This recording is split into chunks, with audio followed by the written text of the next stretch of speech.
सभी विद्यार्थियों का आर के विज्ञान पीजी महाविद्यालय कारवार के यूट्यूब चैनल में स्वागत है। हम नेक्स्ट टॉपिक के साथ नेक्स्ट क्लास में मिल रहे हैं। BA BSc first year paper first है, भौतिक भूगोल है, यूनिट फर्स्ट चल रहा है। इसमें है टॉपिक चल रहा है स्थलाकृतियां।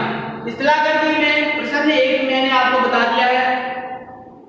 दूसरा प्रश्न परीक्षा में बन के आता है, मरुस्थलीय प्रदेशों में पवन के अपर्दन एवं निक्षेप से बनी विभिन्न स्थलाकृति भू आकारों को समझाइए। यानी पवन के द्वारा अपर्दन से तथा निक्षेपण से बनी हुई स्थलाकृतियों को समझाइए। तो देखिए यहाँ पे जो पवन से बनी हुई आकृतियां हैं वो देखिए। मरुस्थलीय क्षेत्रों में पवन की अपर्दनात्मक व निक्षेपणात्मक क्रियाओं द्वारा विभिन्न स्थल रूपों का निर्माण होता है। पवने मरुस्थलीय क्षेत्रों में अपवाहन, अपघर्षण व सन्निकर्षण द्वारा सेलों को, यानी अपघर्षण यानी अपने साथ में घिसना, अपघर्षण व सन्निकर्षण द्वारा सेलों को काटते छाटते एवं सेल कणों को परिवहन कर अन्य तक निक्षेपण करती है, जिससे मरुस्थलीय क्षेत्रों में पवन द्वारा अपर्दन और निक्षेपण स्थल रूपों का निर्माण होता है। अब देखो पवन द्वारा पहला है अपर्दनात्मक, नंबर फर्स्ट है पवन की अपर्दनात्मक।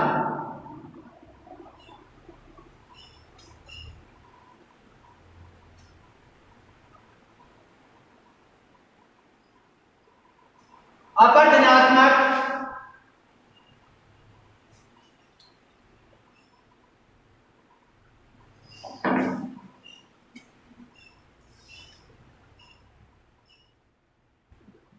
स्थलाकृति।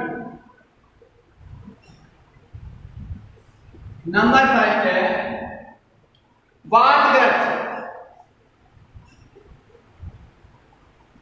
फर्स्ट है वो है वातग्रत। वातग्रत या अपवाह जिसको बेसिन।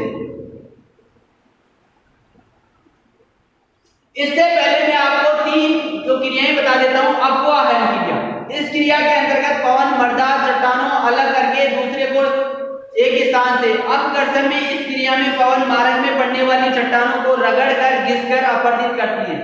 अपघर्षण पवन के वेग तथा पवन के कणों की मात्रा पर आधारित होता है। सन्निकर्षण तीव्र पवन के साथ उड़ने वाले सेलकण तथा धूलिकण मार्ग में आपस में रगड़ खाकर यांत्रिक रूप से टूटने की क्रिया को सन्निकर्षण कहते हैं। अब देखो वातग्रत, वातग्रत या अपवाह बेसिन भी बोलते हैं इसे। उष्ण मरुस्थलीय भागों में हवा, उष्ण मरुस्थलीय भागों में हवा धरातल से कोमल असंगठित चट्टानी कणों को उड़ा ले जाती है। इस क्रिया से धरातल में पहले छोटे छोटे गड्ढे बन जाते हैं, जो धीरे धीरे बड़े हो आकार ले लेते हैं। कहीं कहीं ऐसे गर्त की गहराई सागर तल से भी नीचे पहुंच जाती है। इन्हीं गर्तों को अपवाह बेसिन या वातग्रत कहते हैं। इनका आकार प्राय तर्जनी नुमा होता है। जिस प्रकार से तर्जनी होती है उस रूप में इनका आकार होता है।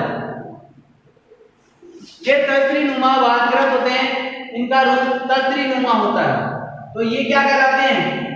वातग्रत।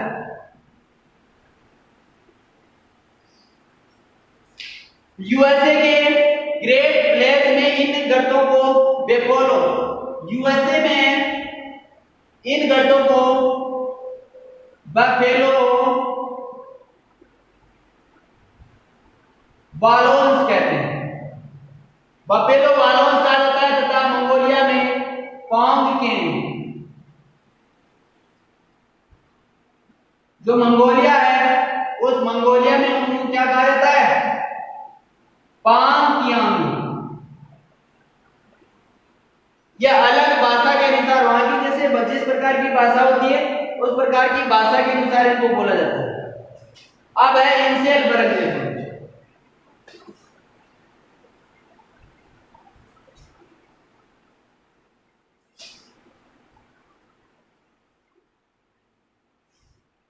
दो नंबर है वो है इनसेल वर्ग।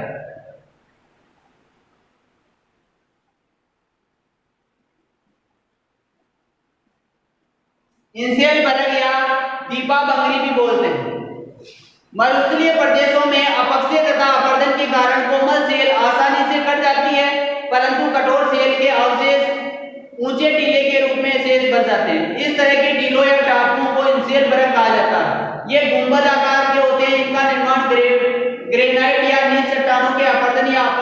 द्वारा होता है।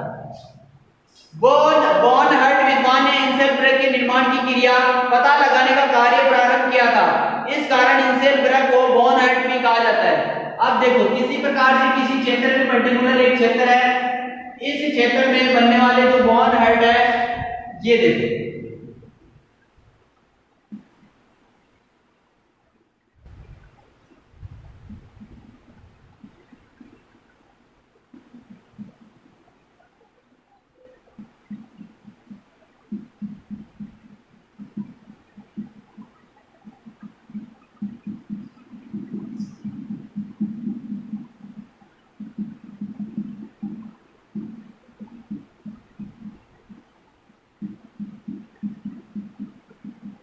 ये कोई पर्टिकुलर क्षेत्र है, तो इस प्रकार से जो माने इन्हें क्या कहते हैं, इंसेल ब्रक कहा जाता है।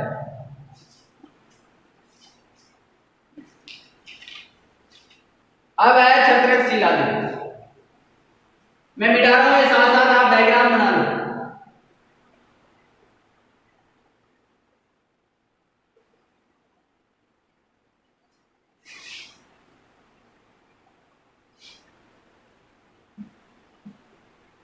छत्रक शिला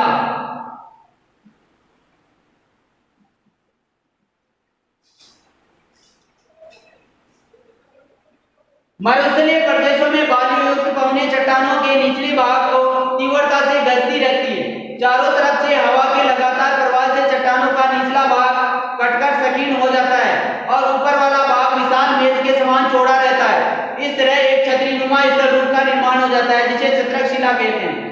यानी बिल्कुल से चट्टानों का वह है, वो देखो इस प्रकार से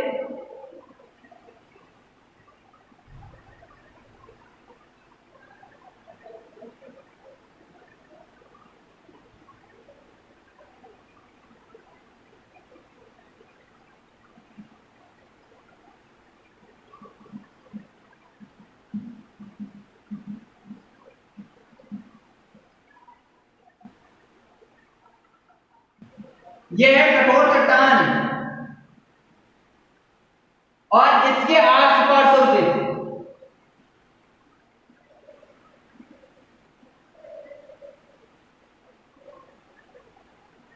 पवन अधिक वेग से चलती है और इसको यहां से काटती रहती है। और ये क्या हो जाता है, छत्रक शिला के रूप में दिखाई देता है। तो ये ऊपर वाली जो है वो छत्रक शिला के रूप में दिखाई देती है। छत्रक शिला को सहारा रेगिस्तान में गारा, जो सहारा रेगिस्तान है, सहारा रेगिस्तान, उसमें इसको क्या बोला जाता है, गारा बोला जाता है। सहारा रेगिस्तान में गारा, राजस्थान में जोधपुर में ग्रेनाइट से निर्मित छत्रक शिलाएं पाई जाती है। तो जोधपुर में छत्रक शिलाएं भी पाई जाती है। अगला है भूस्तंभ में।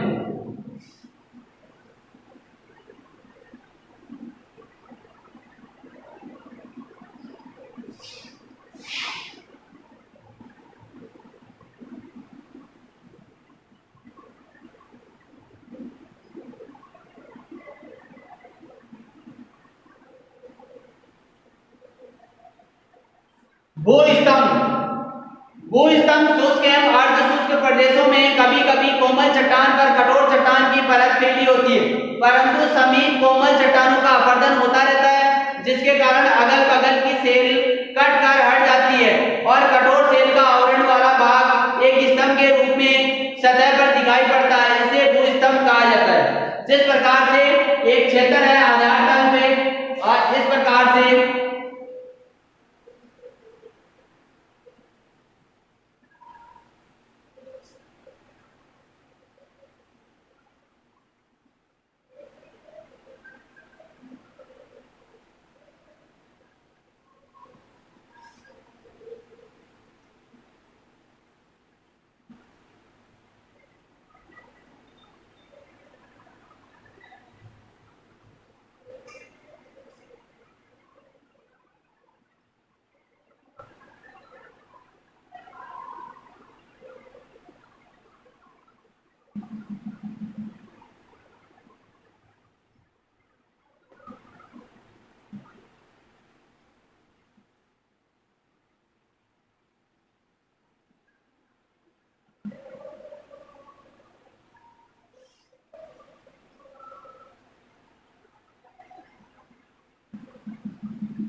तो ये क्या कहलाएंगे? भूस्तंभ।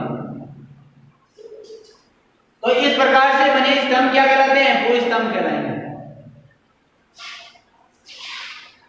मैं मिटा रहा हूं, आप साथ ही साथ में इनको नोट चित्र बनाते रहिए।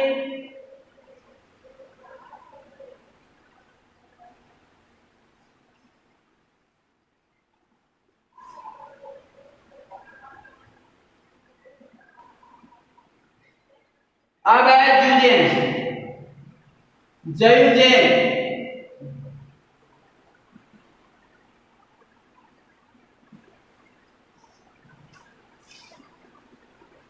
मरुस्थलीय भाग में कठोर तथा कोमल सेलों की परतें ऊपर नीचे एक दूसरे के समानांतर होती है, तो अपक्षय तथा वायु द्वारा अपरदन के कारण निर्मित खांचे उन्हें जुजेन कहा जाता है।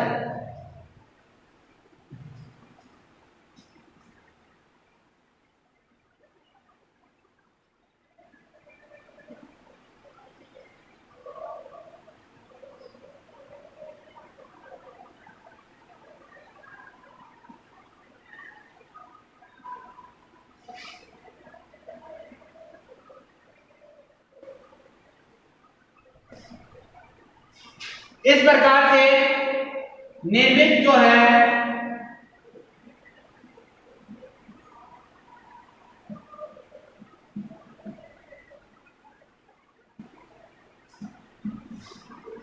ये जो संरचनाएं हैं वो जुजेन कहलाती है। अगला है वो है यार्डान। मैं इसको मिटा रहा हूं।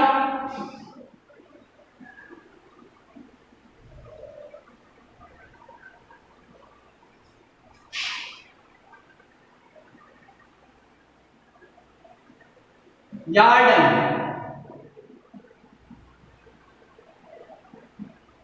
यार्डन देखो, यार्डन की रचना जुजेन के विपरीत होती है। जब कोमल तथा कठोर चट्टानों के स्थल लंबवत दिशा में मिलते हैं तो पवन कठोर सेलों की अपेक्षा मुलायम सेलों को शीघ्र अपरदित करके उड़ा दे ले जाती है। इसी प्रकार कठोर सेलों के मध्य कोमल सेलों के अपरदित होकर उड़ जाने के कारण कठोर चट्टानों के भाग खड़े रह जाते हैं। इन सेलों के पार्श्व में पौने द्वारा कटाव होने लगता है, ये नालियां बन जाती हैं, कटाव होने लगता है। इस तरह स्थलखंड को यार्डान कहते हैं। यार्डान का निर्माण निश्चित रूप से पवन के अपकर्षण कार्य द्वारा ही होता है। अब देखो जिस प्रकार से एक क्षेत्र विशेष में अगर लेते हैं तो अगर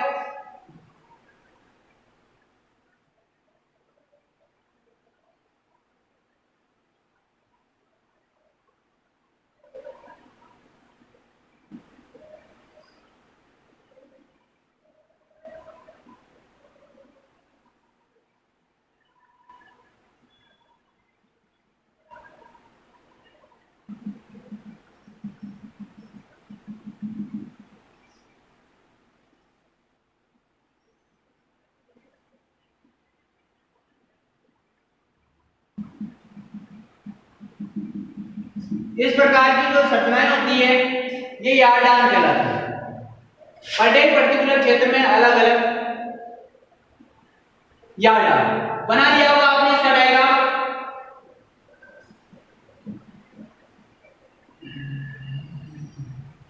अगला है वो है ड्राई कटर।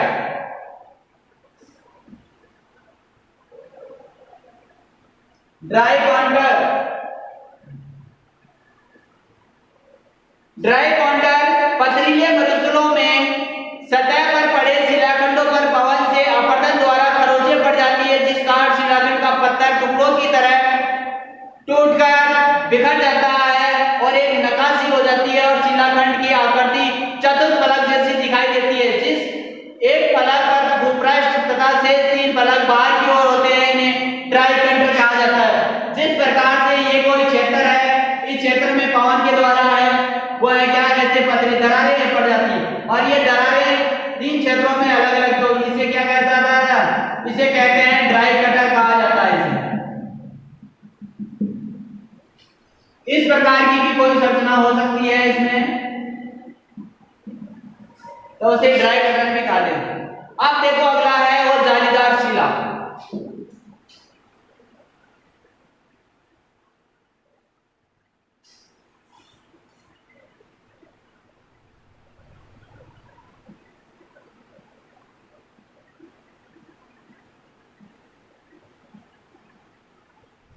जालीदार शिला मरुस्थलीय भागों में जब सशक्त पवन के सामने ऐसी शिलाएं पड़ जाती है जिनकी कठोरता में भिन्नता हो तो पवन रेत कणों की सहायता से अपकर्षण सेलों के कोमल भागों को अपवर्तित करके उड़ा ले जाती है।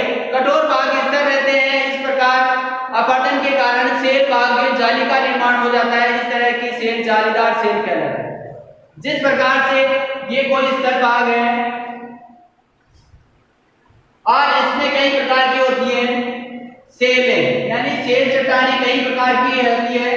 तो इस प्रकार ये क्षेत्र है, तो यहां से मान लो ये कट गई, इस क्षेत्र से कटाव हो जाता है और ये बिना कटी रह जाती है।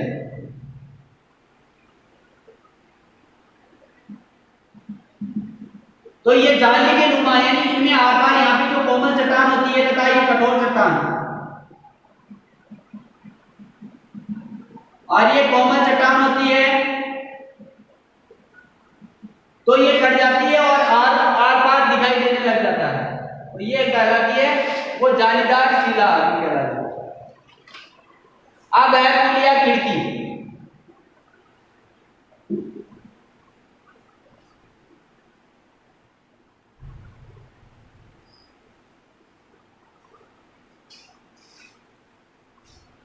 अगला है वो है पुलिया खिड़की।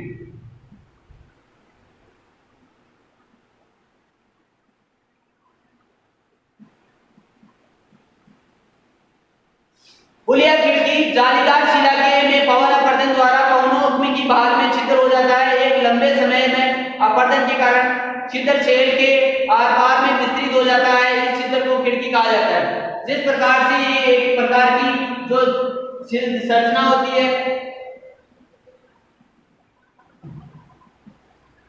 इसके अंदर एक होल बन जाता है और ये होल आर पार हो जाता है। इसे क्या कहते हैं? इसे ही पुलिया खिड़की कहा जाता है।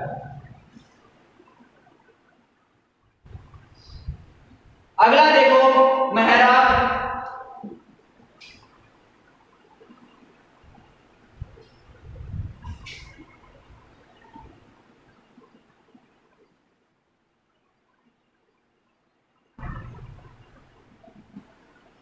शिला में खिड़की से होकर अपवर्तन द्वारा चट्टानों का धीरे धीरे नीचे के तक कटाव हो जाता है और एक मेहराब की आकृति का निर्माण हो जाता है।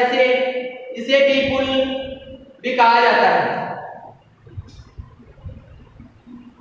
जिस प्रकार से चट्टानें होती है,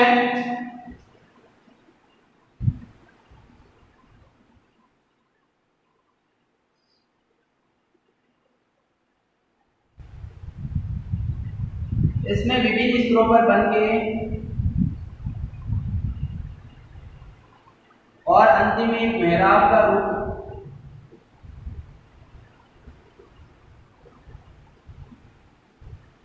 बना लेते हैं। यानी इस प्रकार से बनाया, यानी आर्च जिसको बोलते हैं आर्च, आर्च बन जाता है। जैसे मकानों में गेट के सामने जो आर्च नुमा संरचना होती है,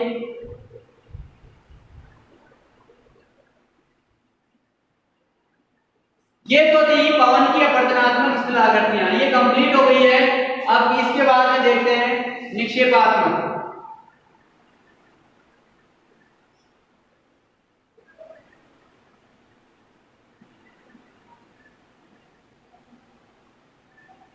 पवन की निक्षेपात्मक स्थलाकृतियां।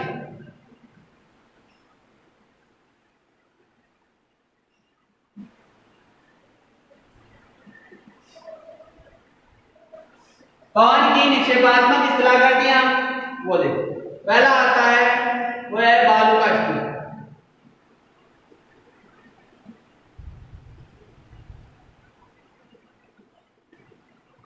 नंबर 5 है बालू का स्तूप।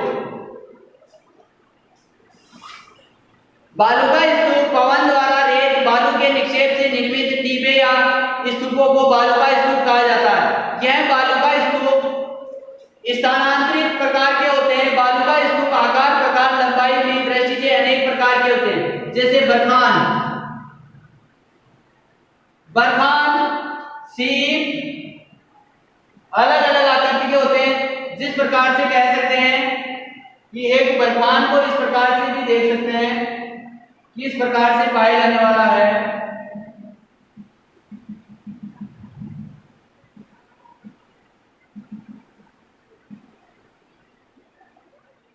या एक सीप की तरह इस प्रकार से भी हो सकता है।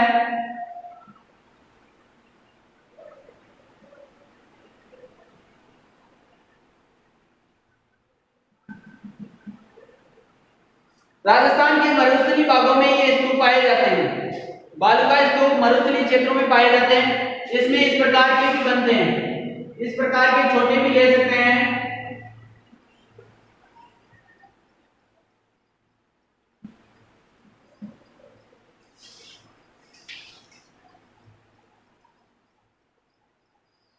अब ये तो हो गया बालुका स्तूप, मैं इसको मिटा रहा हूं। आप साथ ही साथ इसका डायग्राम बनाते रहो।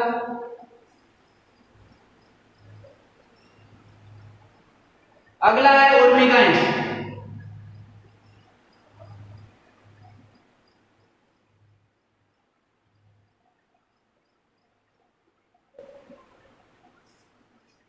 रेपिड मरुस्थलीय प्रदेशों में हवा के निक्षेप द्वारा जमा की गई रेत लहरों की तरह दिखाई देने लगती है। रेत की ये लहरें कुछ सेंटीमीटर की लंबी होती है। ऐसी आकृतियों पर को उर्मिका कहते हैं। इनकी ऊंचाई 1 या 2 सेमी की होती है और पवन को दिशा बदलने पर इनकी आकृति भी बदलती रहती है। जैसे मान लो कोई ये क्षेत्र है, इसमें रेत के समानांतर इस प्रकार की जो संरचनाएं पाई जाती है,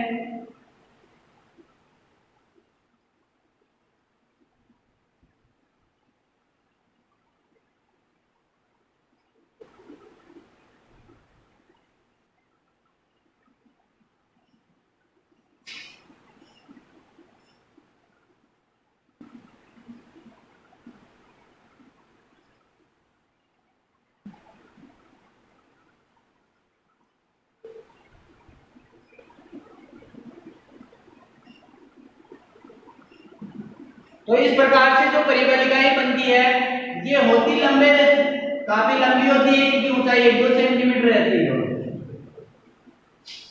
और ये जैसे पवन की दिशा चेंज होती है और ये मिट जाती है। ये रेगिस्तानी जो बालू मिट्टी जहां पे अधिकता पाई जाती है उन क्षेत्रों में उर्मिकाएं सबसे अधिक पाई जाती है।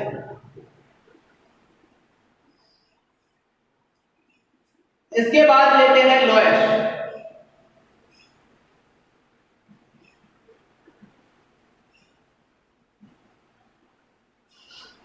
पवन द्वारा उड़ाई गई जो मिट्टी है या धूल के निक्षेप से निर्मित जमाव को लोएस्ट कहा जाता है। अर्थात जब पवन के साथ मिली हुई धूल नीचे बैठकर एक स्थान पर बड़े पैमाने पर निक्षेपित हो जाती है तो लोएस्ट का सर्वप्रथम अध्ययन एक जर्मन विद्वान फॉन रिथोफेन द्वारा उत्तरी पश्चिमी चीन में किया गया था। लोएस्ट का नामकरण फ्रांस के अल्पस बरान के लोएस्ट नामक ग्राम के आधार पर किया गया क्योंकि यहाँ पर लोएस्ट के समान ही मिट्टी के निक्षेप पाया गया है। लोएस्ट का जमाव रेगिस्तानों से दूरस्थ भागों में होता है। इसमें मृदा के कण इतने बारीक होते हैं कि इनमें परतें नहीं मिलती है। उदाहरण चीन के लोएस्ट का मैदान, बेल्जियम तथा फ्रांस में लोएस्ट के लिब्बन तथा यूएसए में रबोट कहते हैं।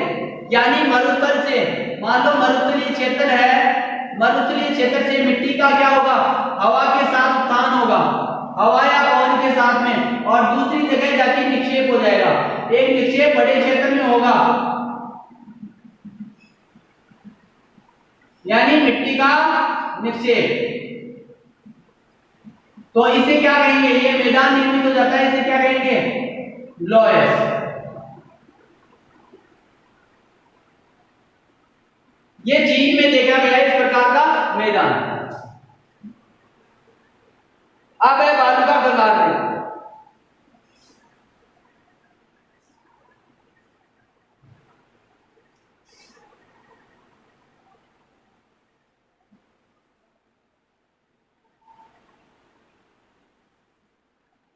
बालू का गगार ये विस्तृत चपटे शिखर वाले बालू की पहाड़ियां हैं जो पवन की दिशा के समानांतर बनती है।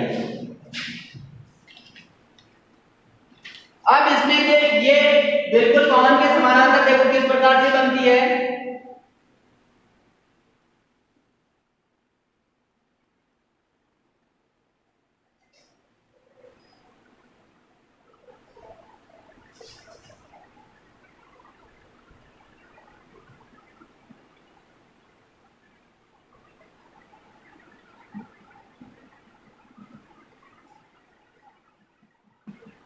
यानी ये मिट्टी की धारियों के रूप में जमा हो जाती है।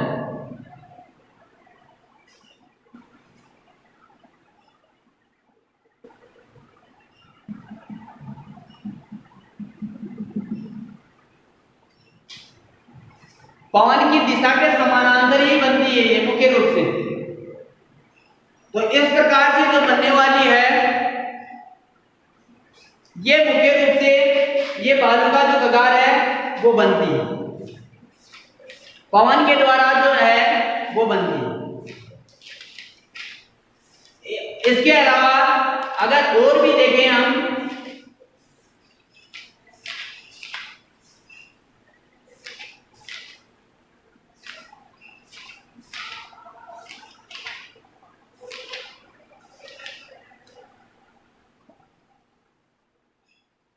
अगर बालू का स्तूपों में देखा जाए तो अनेक प्रकार के होते हैं। इसके अलावा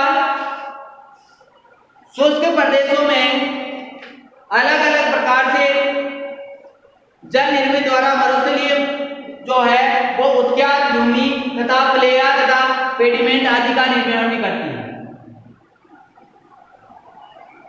जो है जल निर्मित द्वारा उत्ख्यात भूमि और प्लेयर नामक झील और बजाता इसका भी निर्माण करती है। तो इसमें पवन की निक्षेपात्मक स्थलाकृतियां कंप्लीट हो गई है। नेक्स्ट वीडियो में फिर मिलेंगे, वहां तक के लिए धन्यवाद। ठीक है, धन्यवाद।